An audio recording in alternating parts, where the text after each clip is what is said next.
நடக்க இருக்கிற 2026 காஞ்சிபுர சட்டமன்ற வேட்பாளராக நான் நிற்கிறேன். என் பெயர் வெற்றி செல்வி. நான் முதுகலை உளவியல் படிச்சிருக்கேன், கவுன்சிலிங் சைக்காலஜிஸ்ட்.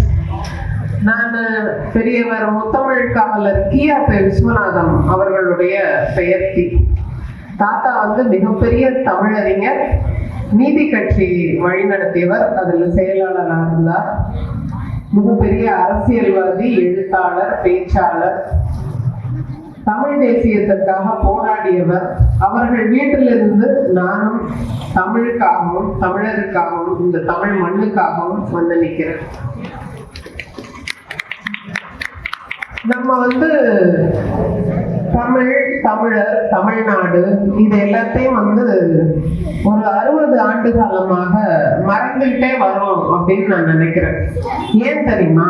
இந்த திராவிட அரசு நம்ம ஒரு லட்சம் வருட பழமையான ஒரு இனம். ஆனா அதை இந்த தொல்பொருள் ஆராய்ச்சியாளர்கள்லாம் ஒத்துக்க மாட்டாங்க. இல்லைங்க, நீங்க 5000 வருஷம் சரியா இருக்கட்டும், 5000 வருஷமே இருக்கட்டும், 5000 வருஷம்னா கூட உலகிலேயே 5000 வருடம் இருந்த மூத்த குடி தமிழ் குடி தான். அது வரலாற்று பூர்வமாக நிரூபணமானது. அப்பேற்பட்ட தமிழ் குடியோட வரலாற்றுல இந்த திராவிடர்கள் 5000 வருஷம் பழமையானவன்னு சொல்லவே மாட்டான். நாங்க தான் உன்னை படிக்க வச்சோம், நான் தான் உங்களை இதுக்கு அனுப்பணும், இல்லாட்டி உனக்கு படிப்பே இல்லாம போயிருக்கும், இல்லாட்டி நீ அற்புதமே பார்த்திருக்க முடியாது. எங்க வர்றீங்க நீங்க எல்லாம்? 5000 வருட பழமையான தொல்காப்பியம் என்ன சொல்லுதுன்னா, என்மனார் புலவர் அப்படின்னு ஒரு வரைக்கும் சொல்லுது. அத நான் சொல்லலங்க. தொல்காப்பியம் என்ன சொல்லுதுன்னா, இது போல புலவர்கள் சொல்லுவார்கள் அப்படின்னு சொன்னா 5000 வருஷத்துக்கு முன்னாடியே கலை, இலக்கியம், கலாச்சாரம், பண்பாடுன்னு அத்தனையும் தூக்கி கொடுத்த ஒரு மூத்த குடி. அந்த மூத்த குடி தமிழ் குடி. அந்த தமிழ் குடி என்ன பண்ணுச்சு? தனக்கு மட்டும் பேசுச்சா? பிறப்புக்கும் எல்லா உயிர்க்கும்னு.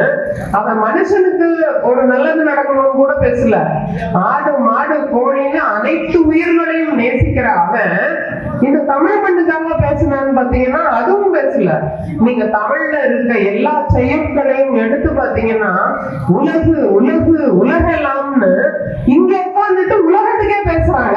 எப்பேற்பட்ட தமிழ் குடியை கொண்டு போய் வெறும் இந்த 50 வருஷம் திராவிட அரசுக்குள்ள சுருக்கி வச்சுக்கிட்டு கருப்பு சட்டையை போட்டு குறுகால முற்கால நடந்தா. அதனாலதான் எங்க அண்ணன் சொல்றாரு, பச்சைப்பட்டதான் அவங்களுக்கு எல்லாம் வைத்தியம் சொல்றாரு. எப்பேற்பட்ட தமிழின் எத்தனை வள்ளல்கள், பாரி, ஓரி, அதியமானு, போகன், மயிலுக்கு போர்வை கொடுக்கறான். அப்பேற்பட்ட வள்ளல்கள் எங்க நாட்டுல எங்க மக்களை 1000த்துக்கும் இலவச சேலைக்கு பிச்சை எடுக்க வச்சுட்டீங்களா? நீங்க கேட்டோமா? நாங்க உழையலாம். ஊருக்கே சோறு போட்டதுடா தஞ்சை மண்ணு. எப்பேற்பட்ட இந்த மண்ணுல நிக்கிற எங்க மக்களை சிந்திக்கவே விட மாட்டீங்க. நீங்க என்ன வாழ்வாதாரத்தை கழுத்தை நெரிச்சுக்கிட்டு அடுத்த வேலை சோத்துக்கு என்ன பண்றதுன்ற அந்த கஷ்டத்துல அந்த ஜனங்க சிந்திக்கிறதே இல்லை. சிந்தனையவே களவாடி விட்டுட்டு வீட்டுக்கு ஒரு பிரச்சனை, அப்படியே தெருவுக்கு 4 டாஸ்மார்க்க திறந்து விட்டு 7வது 8வது படிக்கிற பிள்ளைகள் கையில எல்லாம் மதுபாட்டல்ல கொடுத்து விட்டு எங்க அண்ணன் செந்தமிழன் சீமான் அவர்கள் தண்ணீருக்காக பேசுறாங்க. நீங்க எந்த தண்ணிக்காக போராடுறீங்க? 50,000 டாஸ்மார்க்ல ஏன் அதனுடைய விற்பனையே மந்தமாகி விட்டதுன்னு உட்காந்து மீட்டிங் போறீங்க. IAS IPS அதிகாரிகள் எல்லாம் கூட்டு வச்சு நாடு உருப்பிடுமாடா அவங்கள எல்லாம்? இந்த மாதிரியான ஒரு ஆட்சி கொடுத்தீங்கன்னா எந்த சாராயம் விற்கிறத இப்படி யோசிச்சு பேசுறீங்க. அதவே அந்த சாராயத்துல ஏன் நீங்க இன்னும் வச்சிருக்கீங்க? என்னுடைய மக்கள் சிந்திச்சிடவே கூடாது அப்படின்றதுக்கா?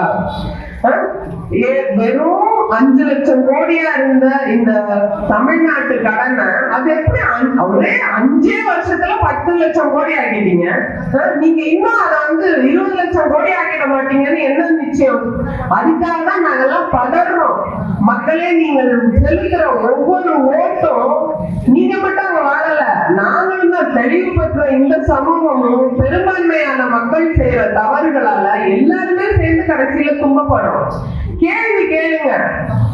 அதாவது எம்எல்ஏக்குன்னு ஒதுக்குற நிதி வந்து 30 கோடி தமிழக அரசு ஒதுக்குது. ஒரு தடவை இல்ல 2 தடவை உங்களோட திராவிட முன்னேற்ற கழகத்தோட எழிலரசன் நீங்க நிறைய நடந்தாரா? 30 கோடி என்ன செலவு பண்ணிருக்காரு? கொஞ்சம் கூட அல்ல. யாருக்கு காஞ்சிபுரம் எத்தனை ஐயா உங்களுக்கு எல்லாம் கேட்க மாட்டீங்களா? உங்களுக்கு தெரியுமா 30 கோடி வருதுன்னு? எம்எல்ஏ ஃபண்ட்ல இருந்து என்னத்த எடுத்து அவர் செலவு பண்ணாரு? ஏன் கேட்க மாட்டேங்கிறீங்க? எங்க தாத்தா அடிக்கடி சொல்லுவாரு, அதாவது தவறுகள் நடக்கிறது கூட தப்பு இல்லம்மா, நடக்கிற தவறு அப்படியே பார்த்துட்டு வாயை மூடிட்டு உட்கார்ந்துருக்கான் பாரு, அவன் தான் ரொம்ப மோசமானவர். கேளுங்க, உங்க பணம் இதுக்காக தான் அரசு அந்த நிதியை ஒதுக்குது. வந்து சேருதா? நானு ஓட்டு கேட்கறதுக்காக அன்னைக்கு கிராமத்துல போயிருக்கும் போது ஒரு அம்மா என்ன சொல்றாங்கன்னா, அவங்க எல்லாம் எம்எல்ஏமா, அவங்க எல்லாம் மந்திரிங்கம்மா, அப்படிதான் இருப்பாங்களாமா. அப்போ நீங்க பிரிச்சு விட்டீங்க. அவன் வந்து வருஷத்துக்கு ஒரு தடவை தான் வருவான், தில்லி பார்த்துட்டு போயிடுவான், எனக்கு 2000மோ 5000மோ தருவான், அதை நான் வாங்கி வச்சுட்டு வாழ்க்கை ஃபுல்லா ஏழையா இருக்கணும்னா இல்லம்மா, அப்படி கிடையவே கிடையாது. மாற்றம் வரும்.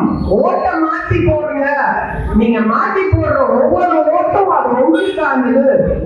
இந்த திராவிட முன்னேற்ற கழகமோ அண்ணா திராவிட முன்னேற்ற கழகமோ நான் இந்த மேடையில விட்டு சவால் பண்றேன், ரெட்டை இலையும் உதயசூரியனையும் விட்டுட்டு நின்றுவாங்களா? அவங்க நின்ன ஒரு ரூபாய் ஓட்டு போடுவாங்க அவங்களுக்கு எல்லாம். ஏதோ அந்த காலத்துல இருந்து புத்துணரை புத்துதுன்னு வந்து உட்கார்ந்துருக்காங்க எல்லாருமே. நாங்க தனிச்சு நிக்கணும். சீமான் அவர்கள் யாரையுமே அண்டாம நான் தனியா தான் நிற்பேன், நான் தனியா தான் வருவேன். ஏன்னா நான் இன்னொருத்தன் ஒரு 5க்கும் 10க்கும் அவருக்கு வரலன்னு நினைக்கிறீங்களா? நீங்க 2000 கோடி கொடுக்குறேன், துணை முதலமைச்சர் கொடுக்குறேன்னா ஏன் அவர் இன்னும் போய் சேராம இருக்காரு? நான் இன்னொருத்தரோட தோல்ல ஏறிட்டேன்னா நான் எங்க பயணப்படணும்னு விருப்பப்படுறேனோ என்னால அங்க பயணப்பட முடியாது. ஏன்னா இப்போ நம்ம திராவிட முன்னேற்ற கழகத்துல எல்லாம் 2 சீட்டுக்கும் 4 சீட்டுக்கும் ஒட்டிட்டு இருக்கிறாங்க. தமிழ் தேசியவாதிகள்லாம் என்ன தட்டுக்கிறாங்க? கேட்க முடியாது. கேட்டீங்கன்னா அனுப்பிச்சு விட்டுருவான். வெறும் கம்யூனிஸ்ட்னு சொல்றான். அவன் கையை நீட்டி வாங்க ஆரம்பிச்சிட்டானே. அவங்க மேல எல்லாம் எவ்வளவு பெரிய மரியாதை வச்சிருந்தோம், மக்களுக்கான போராட்டத்திற்காக நிற்பவர்கள்னு. நீங்க எல்லாம் கூட வாங்க ஆரம்பிச்சிட்டீங்களே, அப்ப மக்கள் யார் பின்னால போய் நிற்பாங்க? அதனாலதான் சொல்றோம், செந்தமிழன் சீமான் அவர்களுக்கு ஒரு வாய்ப்பு கொடுங்க, முதலமைச்சரா அவர்களை உட்கார வையுங்கள். ஏன்னா நம்ம ஆளுங்க எப்பயுமே இருக்கிறத விட்டுட்டு அப்பெல்லாம் செய்ய மாட்டாங்க. விஜயகாந்த் அவர்களை பற்றி பேசும்போது இன்னைக்கு பேசுது இந்த சமூகம், ஐயோ அவர் ரொம்ப நல்ல மனுஷன்பா, விட்டுட்டோம் நம்ம அவரை. போனதுக்கு அப்புறம் வருத்தப்பட்டு என்ன பண்ண? இன்னைக்கு உங்க முன்னாடி அதே போல இந்த மண்ணுக்காகவும் மக்களுக்காகவும் ஒருத்தர் உட்கார்ந்து கட்டிட்டு இருக்காரு பாத்தீங்களா, அவரை இனம் கண்டு கொள்ளுங்கள். ஒரு குட்டி கதை ஒண்ணு சொல்லுவாங்க. ஒருத்தர் ஒரு வீட்டுக்கு வந்து திருட போனாங்க. திருட போகும்போது செவரேறி உதிச்சானதான் பார்த்திருக்கான், அங்க ஒரு நாய் இருக்குது. ஆனா அந்த நாய் அவனை ஒண்ணுமே பண்ணல, பார்த்துக்கிட்டே இருந்தாங்க. இங்கேயும் நடந்தாங்கன்னா அப்பயும் பார்த்துக்கிட்டே தான் இருந்தாங்க. சரி, அந்த நாய் நம்மள ஒண்ணுமே பண்ண மாட்டேங்குது, ரொம்ப நல்ல நாயின்னு சொல்லி 2 பிஸ்கெட்டை தூக்கி அவளுக்கு போட்டிருக்கான். போட்டதுக்கு அப்புறம் அந்த நாய் அவனை ஏறி கவி புடிச்சுட்டான். அப்போ அவன் சொன்னாங்க, எனக்கு ஒரே ஒரு டவுட் தான், அதை மட்டும் சொல்லிட்டு, நான் ஏறி குடிச்சப்பையும் உன்னை சுத்தி வந்தப்பையும் நீ என்ன கடிக்கிறியே, பிஸ்கெட் போட்டோன்னு ஏன் கடிக்கிறேன்னா, அதுக்கு அந்த நாய் சொல்லிச்சான், நீ வந்தப்ப கூட என்னுடைய எஜமானனுக்கு தெரிஞ்சவனாவோ புரிஞ்சவனாவோ இருப்பான்னு நினைச்சேன், என்னைக்கு பிஸ்கெட் போட்டியோ அது ஒண்ணு கூட ஒரு உள்நோக்கம் இருக்குது. அப்போ இந்த 2 பிஸ்கெட்டையும் நீ என்னென்னலாம் சுருட்ட போறேன்னு எனக்கு தோணிடுச்சுன்னு. நாய்க்கு இருக்கும் அறிவு கூட நமக்கு மழுகி போயிட்டது. 5000 ரூபாய்க்காக உங்கள் ஒட்டை விசாதீர்கள். சிந்திச்சு பாருங்க மக்களே, தயவு செய்து ஒரு மாற்றத்தை கொடுங்க. கொடுத்துட்டீங்க, மாறி மாறி 2 கட்சிக்கும் மாறி மாறி ஓட்டு போட்டீங்க. என்ன பண்ணிட்டாங்க? ஒவ்வொரு எலெக்ஷனுக்கும் தான் அவங்க ஏரியாக்குள்ள வர்றாங்க. வர்றவங்களை கேளுங்க, இன்னைக்கு வரும்போது வாய்க்கால் முழுவதுமா இங்க வந்து பாலு செட்டி சத்திரம் ஃபுல்லாவே ஓடுது, கழிவு நீர் ஓடிட்டு இருக்கு. அந்த கழிவு நீரை சுத்தப்படுத்த கூட முடியலன்னா நீ எல்லாம் என்ன எம்எல்ஏன்னு? நேற்று மேயரம்மா ஏதோ ஒரு தொலைக்காட்சிக்கு சொல்றாங்க, நாங்கள் இப்பொழுதுதான் நாங்கள் வந்து வாய்க்காலை எல்லாம் தூர்வார போறோம், பிரிட்ஜ் கட்ட போறோம். ஏமா நீங்க 4 வருஷம் என்னதெல்லாம் பண்ணிட்டு இருந்தீங்க? எலெக்ஷன் வந்தோம்னா கண்ணு திறக்குது. அப்பதான் இந்த ரோட்ல இந்த பேட்ச் ஒர்க் எல்லாம் பண்ணுவாங்க. பேட்ச் ஒர்க் எல்லாம் இப்பதான் நடக்கும். ஏன் 4 வருஷம் தூங்கிட்டு? ஏன்னா இப்ப அடுத்து எலெக்ஷனுக்கு மக்கள் ஓட்டு போடணும்னா அப்ப மட்டும் வேலை செய்யற மாதிரி காட்டுறது. உண்மையா சொல்றேன், மக்கள் மக்களே, இங்க நாம் தமிழர் கட்சியை சேர்ந்த நாங்கள் மக்களுக்காக நிக்கிறோம். அண்ணன் அததான் சொல்லுவாரு, நாங்கள் எல்லாம் உங்களுடைய ஓட்டுக்கானவர்கள் இல்லை, நாங்கள் உங்களுடைய வாக்குக்கானவர்கள் இல்லை, உங்களுடைய வாழ்க்கைக்கானவர்கள், உங்களுடைய கஷ்ட நஷ்டத்துல எப்பொழுதுமே நாங்க நிற்போம். அண்ணன் என்ன சொல்றாரு, அது தூய்மை பணியாளர்களோ செவிலியர்களோ எந்த ஒரு போராட்டத்தையும் பாத்தீங்கன்னா முதல்ல ஒரு அழைப்பு விடுறது அது நாம் தமிழர் கட்சிக்காக தான் இருக்கும். அங்க அண்ணன் எல்லா மக்களோட தரையில உட்காருவார். உங்களுக்கு ஒரு ஆபத்துன்னு வரும்போது நிக்கிற எவனோ அவன் தான் உங்களுக்கு அந்த தலைவன். அதனால தலைவன் யாருன்னு முதல்ல தெரிஞ்சுக்கோங்க. உங்களையில ஏமாத்தி பணம் சுருட்டிட்டு வர்றேன். ஏன்னா இன்னைக்கு நாங்க வேட்பாளரா நிக்கிற முதல்ல அந்த லிஸ்ட் எல்லாம் போய் பாருங்க. செந்தமிழன் சீமான் அவர்கள் யார் யாருக்கெல்லாம் வாய்ப்பு கொடுக்கும், மருத்துவர்களுக்கும் பேராசிரியர்களுக்கும் எல்லாமே படித்தவர்கள், இந்த எல்லாமே இந்த எம்எல்ஏ பையன், மினிஸ்டர் பையன், கோடி கோடியா சொத்து வச்சிருக்கேன் அப்படி எல்லாம் யாருக்குமே கொடுக்கல. அதே போல ஒவ்வொரு சீட்டு தர்றதுக்கும் நீ இவ்வளவு கோடி கொண்டது கூட அவ்வளவு கோடி, உங்களில் ஒருத்தராக நாங்கள் ஒவ்வொருவரும் நிற்கிறோம். இதே இடத்துல நாங்க நாளைக்கும் இருப்போம். இன்னைக்கு நீங்க எனக்கு ஓட்டு போடுறீங்க, ஓட்டு போடல அதுக்காக இல்ல, நாளைக்கு இங்க ஒரு பிரச்சனை வரும்போது நிக்கிறது அது நாம் தமிழர் பிள்ளைகளா தான் இருக்கும். ஏன்னா நாங்க மக்களுக்கானவர்கள், நாங்கள் பேசிக்கொண்டேதான் இருப்போம். ஒரு ஆப்பிரிக்க மாங்காய் மத்தாயின்ற ஒரு கதை சொல்லுவாங்க. அது என்னன்னா, காடே தீப்பற்றி எரிஞ்சிட்டு இருக்காமா, எல்லா விலங்குகளும் இங்கே அங்கன்னு அலபாயுது ஓடுது, யானை புலி சிங்கம் எல்லாம் தெரிச்சு ஓடிட்டு இருக்கா, காடு அப்படி தீப்பிடிச்சிட்டு இருக்கான். அப்போ ஒரு சின்ன சிட்டுக்குருவி இருக்குல்ல, அது மட்டும் என்ன பண்ணுச்சான், கடலுக்கு போய் தன்னுடைய அலகுல ஒரு 2 சொட்டு தண்ணீர் தான் நிக்குமா அந்த சிட்டுக்குருவியோட மூக்குல. அதை கொண்டு அந்த எரியிற காட்டுல அதை ஊத்திட்டு போச்சாமா. அப்போ இத பார்த்துட்டு இருந்த ஒருத்தர் கேட்டாங்களாம், பத்தி எரியுது காடு, உன்னோட 2 சொட்டு நீர் அங்க என்ன செஞ்சிடும், நீ எதுக்காக இந்த வேலையை பார்த்துட்டு இருக்க அப்படின்னு கேட்டாராம். அதுக்கு அந்த சின்ன குருவி சொல்லுச்சான், காடே பத்தி எரியும் போது நீ என்ன செய்து கொண்டிருந்தாய் அப்படின்னு கேட்டா, நான் பனையூர்ல படுத்து தூங்குனேன்னு சொல்லக்கூடாது. அந்த காடே பத்தி எரியும் போது அந்த நெருப்பை அணைக்க என்னால உதவியை நாங்க செஞ்சுட்டு இருந்தேன்னு சொல்லணும். அந்த மாதிரி நாம் தமிழர் பிள்ளைகள் உங்களுக்கு ஒரு கஷ்டம்னு சொல்லும்போது நாங்க எல்லாம் ரோட்ல நிற்போம். ஏன்னா உங்களுக்கே தெரியும் பக்கத்துல இருக்க பரந்தூர்ல என்ன நடந்துட்டு இருக்குன்னு. அவங்க பஞ்சமி நிலத்தை ஆட்டைய போட்டு 2 திராவிட கட்சிகளையும் எடுத்துட்டு போனான். அதை கேட்கவே இங்க ஆள் இல்ல. ஆனால் இன்னைக்கு பரந்தூர்ல காலம் காலமாக உங்களுடைய குலதெய்வம் இருக்கிற கோயில், உங்க அம்மா அப்பா பாட்டை எல்லாருமே உழுத நிலம், நீங்க படித்த பள்ளிகள் அப்படின்னு எதுவுமே விடாம ஊரா கிராமம் கிராமமா வளைச்சு போட்டு ஏர்போர்ட் கட்டுறோம். உண்மையா நாங்க கேட்டோம், இருக்கிற ஏர்போர்ட்டுக்கு பிளைட் விடுறதுக்கு துப்பு இல்ல. இந்தியா கிட்ட பிளைட்டே கிடையாது. யாருக்காக இதெல்லாம் நீங்க பண்றீங்க? நாங்க கேட்கிறோமா எங்களுக்கு ஒரு ஏர்போர்ட் இங்க கட்டி கொடுங்க. அப்போ இது மக்களுக்கான அரசே கிடையாது. மக்களை விழித்துக் கொள்ளுங்கள். அந்த பரந்தூர் ஏர்போர்ட்ல இன்னும் மக்களோட நின்று போராடிட்டு இருக்கிறது நாம் தமிழர் கட்சி மட்டும்தான். அதனால உங்களுக்கு ஒண்ணுன்னா, நீங்க எல்லாரும் அன்னைக்கு ஒரு ஓட்டு கேட்க போகும்போது ஒரு அண்ணன் சொல்றாரு, அம்மா நான் 2 முறையா நான் உங்களுக்கு தாமா ஓட்டு போட்டுட்டு வரேன், நீங்க வரவே மாட்டேன்றீங்களேம்மா. ஆமாண்ணா, இன்னும் தொடர்ந்து நீங்க எங்களுக்கு ஓட்டு போட்டுட்டு இருந்தாதான் நான் வருவோம். ஏன்னா ஒரு விஷயம் பாருங்க, அந்த சீமான் அவர்கள் சொல்லுவாங்க, நாடாளுமன்ற தேர்தல் நடக்குது. நாடாளுமன்ற தேர்தல் எதற்காக? இந்த நாட்டின் பிரதம மந்திரியை தேர்வு செய்வதற்கான அந்த தேர்தல். அந்த தேர்தல்ல அண்ணன் சொல்றாரு, நான் அதுல அந்த போட்டியில நான் ஆளே இல்லையே. ஆனால் எங்கள் கட்சி எப்பொழுது அங்கீகரிக்கப்பட்டதோ அந்த நாடாளுமன்ற தேர்தல்ல தான் 36 லட்சம் மக்கள். அண்ணன் சொல்றாரு, எனக்கு அப்போ அங்கீகரிக்கப்படாத கட்சின்னு அந்த வாக்கு பெட்டியில அண்ணனுடைய சின்னம் 8வது தான் இருக்குது. அப்போ 8 பெட்டியை தாண்டி ஒருத்தன் தேடுறான். இந்த சீமான் நமக்கான வேண்டாம், அவன் தேடுறான். அவன் பெட்டி எங்க இருக்கு, அவன் சின்னம் எங்க இருக்குன்னு தேடி போடுறாங்க. அப்போ இந்திய அளவில் நடக்கிற தேர்தலுக்கே மக்கள் தேடி என்ன போடுறாங்க. அந்த நல்ல உள்ளங்களுக்காக நான் நிற்பேன், அவர்களுக்காக நான் பேசுவேன் அப்படின்னு அண்ணன் தொடர்ந்து பேசிக்கிட்டே இருக்காங்க. இப்போ நமக்கு நிறைய பிரச்சனைகள் இங்க ஓடிக்கிட்டே இருக்கு. எல்லாமே என்ன சொல்றாங்கன்னா, என்ன அவங்க சீமான் மண்ணுக்கான மாநாடு ஒண்ணு போடுறாரு, மரத்துக்கான மாநாடு போடுறாரு, அதுல வந்து நக்கல் வேற. ஓ, மாட்டுக்கிட்ட எல்லாம் தான் நீங்க பேசுவீங்களா? மாட்டுக்கான மாநாடு போடுறாரு. அதாவது 50,000 கோடி நீங்க டாஸ்மார்க்ல வருதுன்றதுக்காக நீங்க உட்கார்ந்து அந்த வருமானம் போய்விடும், அதற்காக நான் வச்சுக்கோம். இல்லாட்டி ஐயோ நான் நாளைக்கே மூடிடுவேன் டிராமா பண்ணுது திராவிட கட்சிலாம். அப்படி கிடையாது மக்களே. பால் பொருளாதாரம் 3.5 லட்சம் கோடி இருக்கு.